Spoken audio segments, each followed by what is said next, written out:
I'm Mary, and I've been a doctor for almost as long as I've been Adam's wife.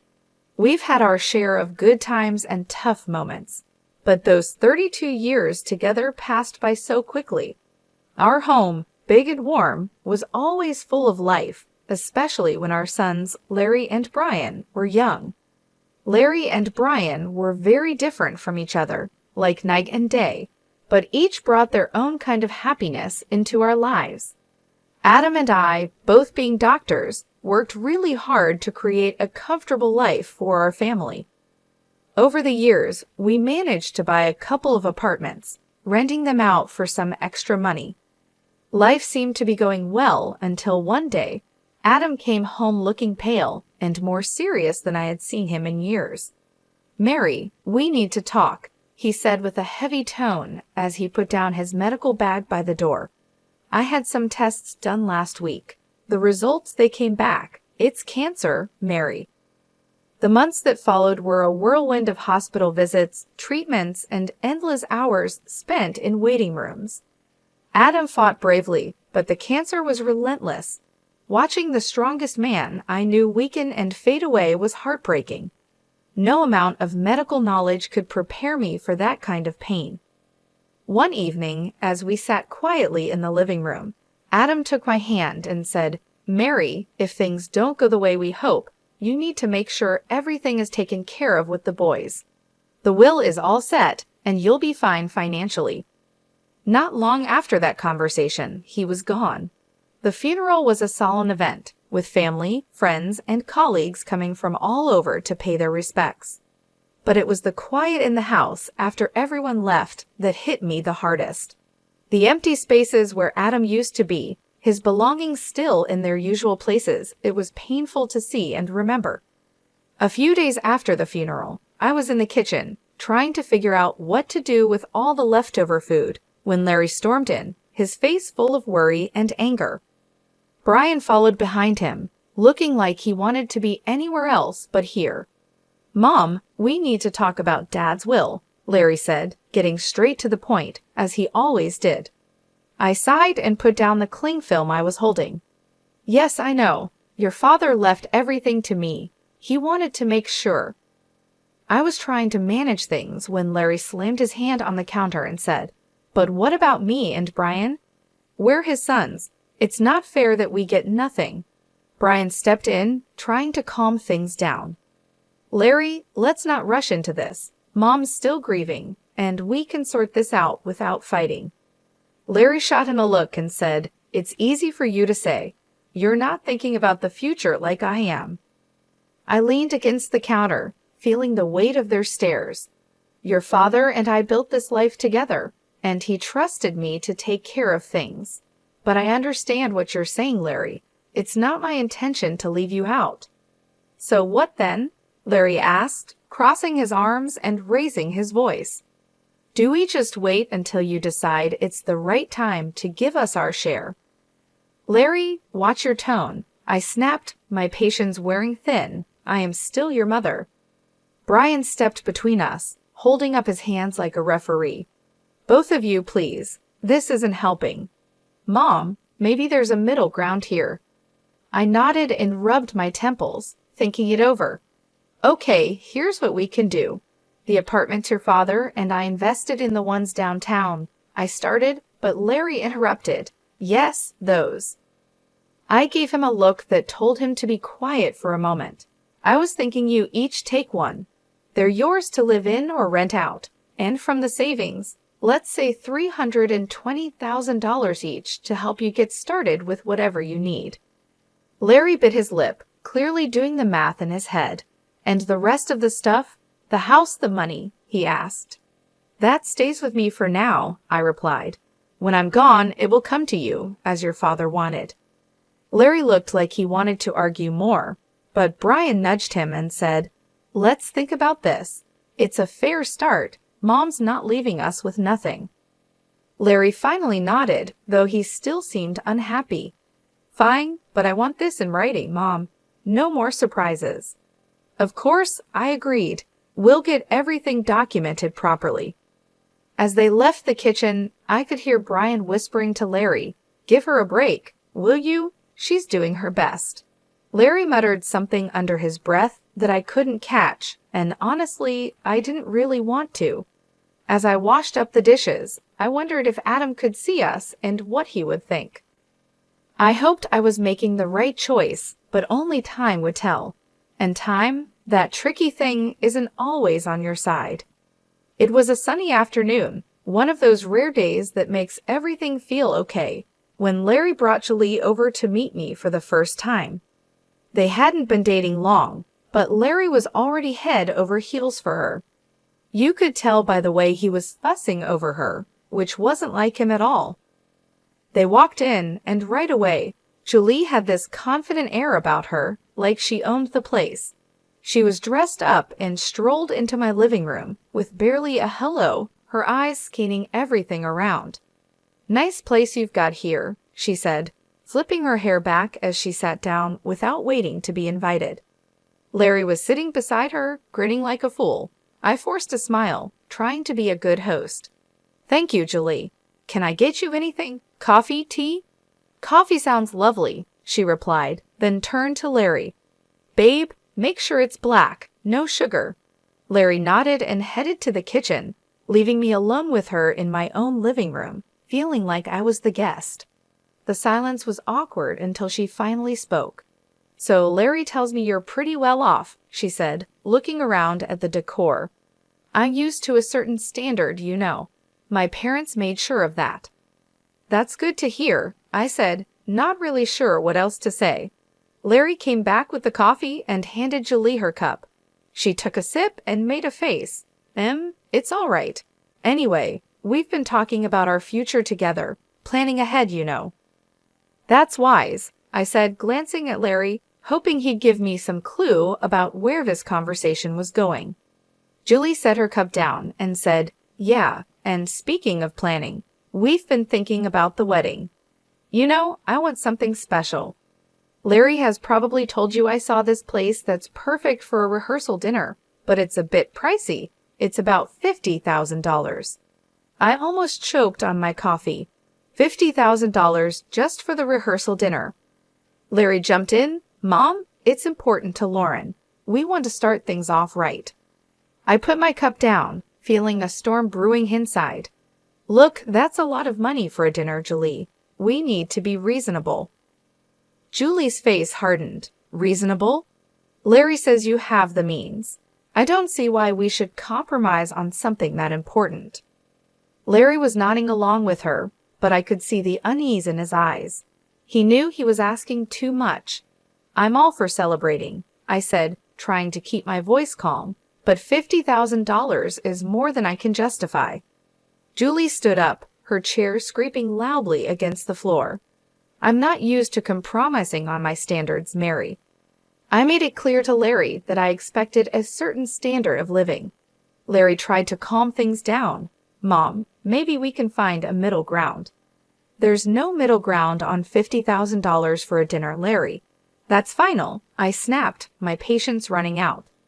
Julie picked up her purse and glared at me. "Fine, if that's how it's going to be, then maybe we need to rethink some things." They left soon after, and I sat there, stunned by what had just happened. The nerve of that girl, coming into my home, drinking my coffee, and telling me how to spend my money, it felt like a slap in the face, a wake-up call I wasn't prepared for. A few days later, I was out at the grocery store when Larry and Julie decided to drop by again. By the time I got home, Brian was awkwardly trying to entertain them in the living room. The tension in the air was so thick that it made me want to turn around and leave, but it was my house, so I gathered my courage and walked in. Julie, all dressed up as usual, handed me a list as soon as I put down my grocery bags. "Mary, we've thought a lot about the wedding gifts, and here's what we've decided on. I hope this will be easier for you to handle." I quickly looked over the list she handed me. It was surprisingly reasonable kitchen appliances, some nice china, even a couple of pieces of furniture. "This seems quite reasonable," I said, feeling a moment of relief. "I think these are wonderful choices, really." Larry looked at Julie with hope in his eyes, but just as I was about to discuss where we could buy these items, Julie's expression changed suddenly. She gasped, "Oh no, this isn't right. Give that back." She snatched the list from my hands and dug through her purse, pulling out another sheet of paper. "Here's the actual list." This new list was nothing like the first. It included an apartment, a luxury car, an exclusive vacation, and even diamond jewelry. My jaw dropped. Is this some kind of joke? Julie didn't flinch. "No joke, Mary. These are the gifts we expect only the best for our wedding." I stared at her, then at Larry, waiting for him to say something, anything, to show he didn't agree with this craziness. But he just stood there, looking between us, clearly conflicted but saying nothing. I couldn't hold back anymore. "Larry, why are you letting her do this? You know this is unreasonable." Julie cut in, her voice rising. "This doesn't concern you, Mary. You just need to pay up and keep quiet."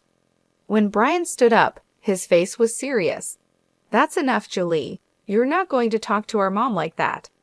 This is her house, and you're way out of line. You need to leave now." The room was filled with tension as Larry and Julie gathered their things. Julie was muttering under her breath, clearly angry. "This is ridiculous. We'll remember this." They left, and the door slammed shut behind them. I sat down, feeling the weight of the whole situation pressing on me. Brian sat beside me and put an arm around my shoulders. "We'll figure this out, Mom, but you can't let them push you into giving more than you can or should. It's not right." He was right, of course, but as I sat there with my son, I couldn't help but worry about Larry. How had things gotten so out of hand? How could he not see what this was doing to our family? The silence that followed was filled with unspoken worries and fears for the future. I knew then that this was far from over. It was only going to get harder from here. In the weeks that followed, I received constant phone calls from Larry. Each one was more demanding than the last, his tone desperate and sometimes almost frantic. "Mom, you don't understand. I can't look poor next to Lauren's family," he'd argue, his voice cracking with stress. "You have the money. Why can't you just help me out here?" I sat at the kitchen table, thumb pressed against my ear, feeling a knot in my stomach. "Larry, it's not about the money. It's about living within your means. Lauren's expectations are too high, and you can't keep up with them without going into serious debt." He'd scoff, his frustration boiling over. "What do you know about it? I'm not going to live like a pauper. I need more from the inheritance now. The amount you've offered isn't enough." "Larry, I've offered to cover half the wedding costs, up to $135,000, and give a $8,000 gift. That's more than generous. Everything has to be agreed upon with me, though, no surprises." There was a pause, then a sharp laugh from him. "That's nothing. You're just being stingy. You have $1 million sitting there. Why are you holding out on me?" "Because it's not just about the money," I replied, my patience wearing thin. "It's about not feeding into this unrealistic fantasy that's going to ruin you." He yelled, loud enough that I had to pull the phone away from my ear. "I don't need this. I'll handle it my way. Forget you." And with that, the call ended. Months passed in silence. I tried to keep myself busy with daily routines, trying not to worry about Larry, but the peace was short-lived. One afternoon, the phone rang, and it was my sister-in-law, Hannah. "Mary, I thought you should know." Hannah's voice was hesitant, careful. "Larry is flying all the wedding guests to Bermuda. He sold his apartment to pay for it and expects you to get there on your own. He mentioned you weren't interested in helping." I hung up, a mix of anger and sorrow swirling inside me. How could he be so reckless? Before I could process it all, Brian came into the room, his expression serious. "Mom, there's something you need to hear." I recorded their conversation when they were sitting here in the living room. He handed me an audio recorder. I pressed play, and the voices of Larry and Julie filled the kitchen. "Your mom is just a nasty old woman with a fat wallet. We need to squeeze as much as we can out of her and then cut her off," Julie's voice said coldly. Larry's voice responded, just as chilling. "Whatever it takes, Lauren. I'm not going to let her control us. If it comes down to it, I'll kick her out in her underwear. I turned off the recorder, my hands trembling. Hearing my own son speak like that about me, his mother, was too much. The room spun as I tried to understand the depth of his betrayal. Deciding to fly to Bermuda wasn't easy, but Brian was by my side, both of us tense but determined to face whatever awaited us. When we landed and approached the venue, I was taken aback by the sheer extravagance of it all. Flowers everywhere, lights strung like stars across the evening sky, and music floating in the air. As we walked into the gathering, I spotted Larry and Julie mingling with the guests. They looked like the perfect couple, all smiles and laughter. My heart ached to see my son so lost in this artificial paradise. Before I could take another step towards them, Julie spotted us. Her smile vanished, replaced by a scowl as she marched over, her high heels clicking angrily against the stone pathway. "You shouldn't be here," she hissed, stopping just inches from me, her voice loud enough to draw attention.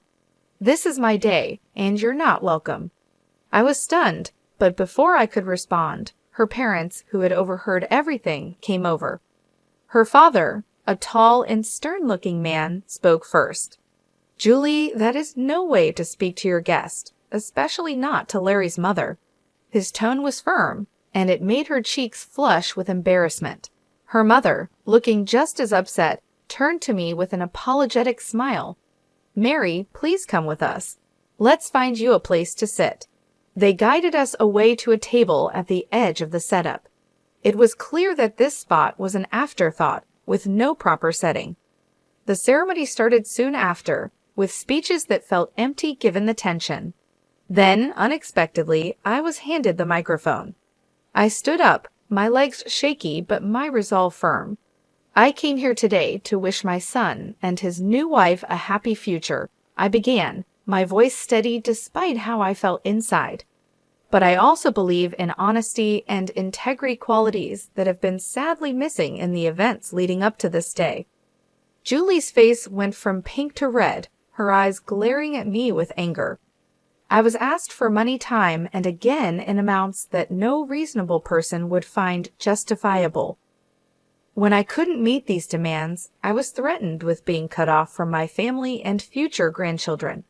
My voice cracked a little, but I continued. Brian, seeing my distress, stepped closer and put a supportive hand on my shoulder. I nodded at him, then played the audio recording he had made. Julie's voice filled the air, cold and calculating, discussing how they would get more money from me. Larry's voice agreed, saying he was willing to leave me with nothing for the sake of his bride. The crowd murmured, shocked and disapproving. I turned off the recorder, and the silence was heavy. I gave my son an apartment and $35,000, and yet it was never enough. Today, I'm making it clear that I will not be treated as an ATM or threatened. I am disowning Larry and Julie. I wish them well, but from this day forward, I am choosing to remove myself from their lives. The reaction was immediate. Julie screamed, her voice shrill and wild. "You've ruined my wedding. I curse you." After everything that had happened, coming back home was bittersweet. In the quiet, I made a decision that even surprised me. I quit my job. I had spent years healing others as a doctor, but now it was time to heal myself and rebuild the life that recent events had shaken. Brian, bless his heart, had just graduated from art college and was full of ideas and ambition.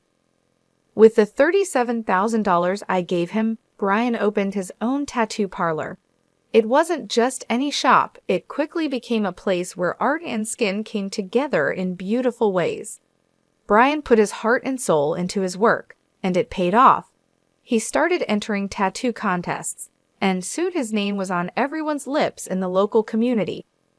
Before we knew it, he was opening more locations, creating a network of salons that became a hotspot for tattoo enthusiasts. I'd watch him sketch late into the night, his dedication a sharp contrast to the chaos his brother had chosen. "You're doing amazing, Ollie," I'd say pride swelling in my chest. During these peaceful months, Larry reappeared one afternoon. He showed up at the door, his eyes tired, his shoulders slumped, a far cry from the ambitious, sharp man he used to be. "Mom, I need to talk," he said, not waiting for an invitation to sit down. His voice was weary, so different from the demanding tone I had grown used to. I sighed and motioned for him to continue. "What is it, Larry?" "It's Lauren. She's driving me crazy, wanting more and more. Nothing's ever enough. I got a second job, but it's still not enough for her." His words were filled with desperation, but they couldn't erase the past so easily. "Larry, I warned you. I told you that living like that with someone like her was unsustainable." He rubbed his face, frustration clear. I know you did, but I thought," his voice trailed off, hopelessness replacing any explanation. "Thought what?" "That money would just appear because you wanted it to." My tone was harsh, years of pent-up frustration making it hard to soften my words. "Look at your brother. He started with the same amount and made something of himself without stepping on others." Larry bristled. "Yeah, well, not everyone's like Brian, are they? I have rights to the inheritance too, remember? And when you're gone, it'll come to me." That was the last straw. "Get out, Larry," I said, my voice cold and firm. "And don't come back. Not this time. You chose your path." His jaw tightened, and for a moment, I thought he might argue, but then he turned and walked out, the door slamming shut behind him. As I stood in the silence that followed, Brian came downstairs, having heard the last part of our exchange. "Are you okay, Mom?" he asked. I nodded, wrapping my arms around him. "I am now, thanks to you. Let's just focus on the good we can do and the life we can build." He hugged me back, his presence a comforting reminder that not everything was lost in that moment. I knew that despite the hardships, the journey was still worth it. We had each other, and that was enough to keep moving forward. After the storm with Larry had passed, our home settled into a calm I hadn't felt in years. It was during this peaceful time that Brian brought someone special home. Her name was Joyce, and she was everything Jolie wasn't: kind, humble, and genuinely caring. As the weeks turned into months, their relationship grew stronger, and soon they announced their engagement. The wedding was nothing like Larry's extravagant affair. It was a simple, heartfelt ceremony in our backyard. Flowers from the garden, homemade decorations, and a small group of close friends and family made the day perfect. During the reception, I pulled Brian aside and said, "You've chosen a wonderful woman," my voice thick with emotion. He squeezed my hand and replied, "I learned from the best," giving me a knowing look. Life moved quickly after that. They sold the apartment I had given Brian, added some of their savings, and bought a small, cozy house just a few miles away. One sunny afternoon, while we were having tea in their new living room, Joyce shared some exciting news. "Mary, we're expecting twins," she announced, her eyes shining with joy. I nearly dropped my cup, overwhelmed with happiness. "Twins? Oh my goodness, that's wonderful." Brian beamed, his pride evident. "We wanted you to be the first to know. We're really happy, Mom." "Twins," I repeated, letting the words sink in. Grandchildren, it was a new chapter, one I was eager to begin. As for Larry, news from him was rare. The last I heard, he had divorced Julie. She had taken nearly everything in the split, leaving him to start over in another city. Despite the pain he had caused, it hurt to know he was out there somewhere, struggling because of his choices. One evening, as I sat looking through old photo albums, Brian came and sat beside me. He noticed a picture of Larry and me from years ago. "Do you ever hear from him?" he asked softly. I shook my head. "No, after everything, he's chosen his path, and I have to respect that, even if it breaks my heart." Brian put an arm around me. "He's still my brother, Mom. Maybe one day he'll come around." Maybe, I agreed, though I wasn't really sure if he ever would. I believed it too, but for now, we have plenty to keep us busy, especially with those twins on the way. Brian chuckled, "Yeah, you're about to be the busiest grandma in town." We both laughed, and the sound filled the room with warmth. Despite the past, despite the mistakes and heart attacks, this moment with Brian felt like everything was exactly as it should be. Life was moving forward, and so were we, with new hopes and dreams just around the corner.